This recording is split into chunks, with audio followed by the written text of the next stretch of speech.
What's up guys? In today's video, I'm going to be sharing my one-shot Zane build with you guys.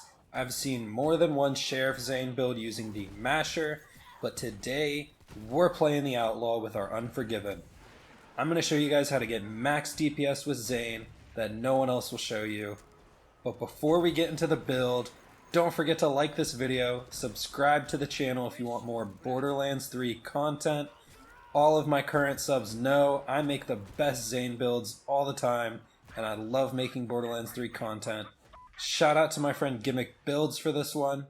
He was messing around with the Unforgiven, and it really made me want to make a good build out of it. I'll link his channel below.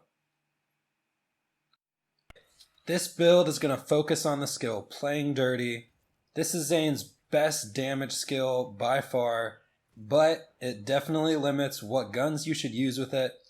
I've showcased this skill before, and if used correctly, it will double the damage of the gun you're using. Next, we're going to be using Cold Bore. Combined with Playing Dirty, this is basically 60% bonus cryo damage.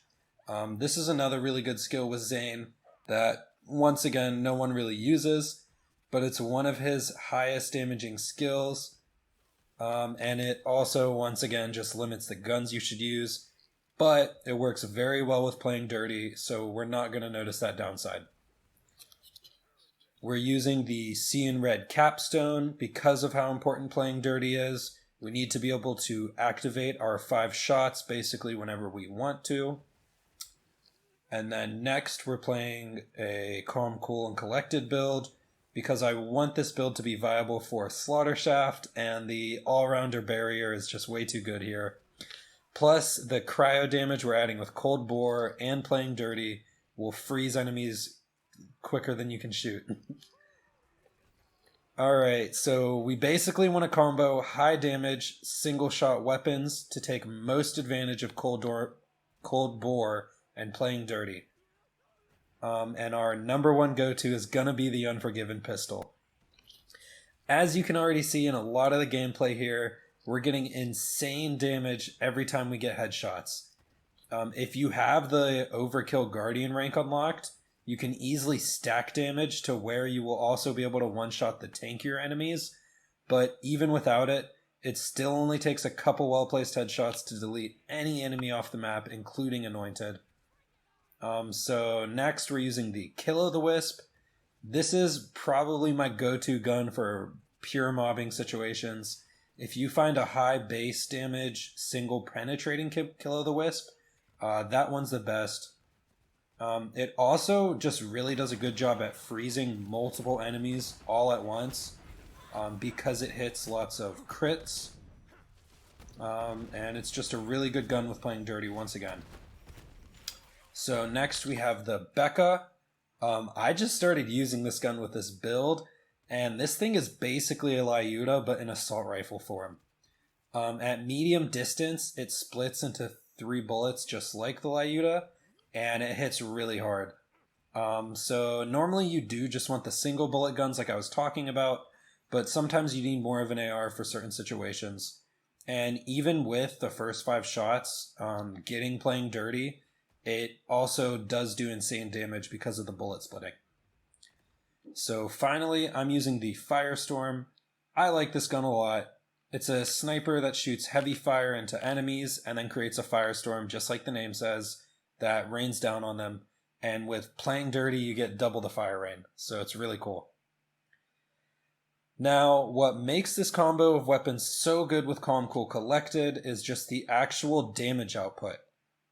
If you can get any of these weapons with the Sentinel Anointment for 50% bonus cryo damage, the literal damage output of cryo damage will freeze enemies instantly.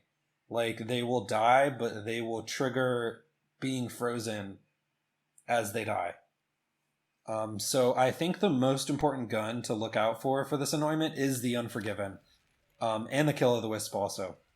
Now, I don't have an Unforgiven with that anointment, unfortunately. I've definitely been hunting for one through the trade channels and whatnot. But with that anointment and Cold Bore, that's 80% bonus cryo damage. With Playing Dirty, you're basically almost tripling the damage of your shots. That guarantees freezing like I said, just based on the amount of damage you're doing. And what's insane about freezing enemies in this build, not just Calm Cool Collected, but frozen enemies are insanely easy to headshot after that. So the second best anointment would be the Terra anointment to add extra projectiles, because that is basically just another playing dirty and essentially does the same thing. But this is just raw damage. So I could see not running a CCC version of this build if you have that anointment instead. But I think I like the Sentinel anointment better because, like I said, frozen enemies are really easy to headshot. So it's actually kind of funny how all the interactions work together. So now for the shield I'm running, the Frozen Heart. This shield is actually nuts and probably one of the best shields in the game in general, but also one of the best for Zane. Calm Cool Collected also takes the shield to the next level. Because when an enemy is nearby, when your shield breaks and the Nova hits, it instantly freezes them. And what that means with Calm Cool and Collected is that your shields will instantly start recharging. So you're basically running an instant freeze recharger. It's just crazy, and it ups the survivability immensely. On top of that, frozen enemies are really easy to headshot, like I've said before.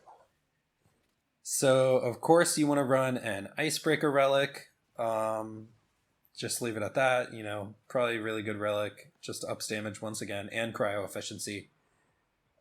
So, besides that, I'm not using the point in drone delivery, so the grenade doesn't matter for me. But if you want to use the point in drone delivery, probably just a cryo hex. You know, more freeze, more CCC, more easy headshots. It'll be great. So what makes this build so insane is absolutely playing dirty. It basically doubles the damage of every weapon we're using. And I haven't seen many people actually doing this with Zane.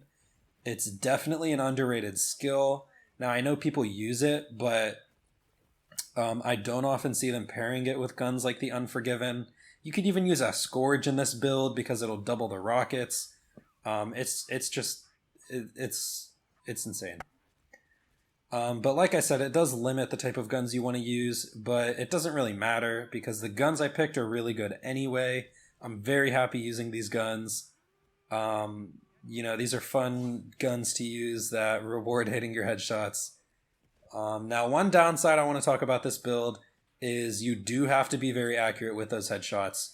If you play on controller like I do, you can abuse aim snap to an extent. But I actually did put my last skill point into Nerves of Steel because of how important the accuracy is. Sometimes when you go into fight for your life as well, and you're getting barraged by multiple rockets in the slaughter shaft, just making it hard to see, you'll definitely feel like how close of a call it is to get back up. Just because you need that accuracy so bad. Anyways, guys, that's my Zane build I've been playing with for a while now. I took an extra long time working on this one. Normally I post my videos much earlier, but I wanted to make sure this one was perfect. I had the right guns and gear and everything. I also just had a lot of fun playing it. So if you guys made it this far into the video, always remember to like, subscribe. I'll be bringing a ton more Zane builds and other Borderlands 3 content. Comment down below what you think about this build and how underrated playing dirty is. I'll see you guys in the next one. Have a great day. Deathbringer is also my middle name.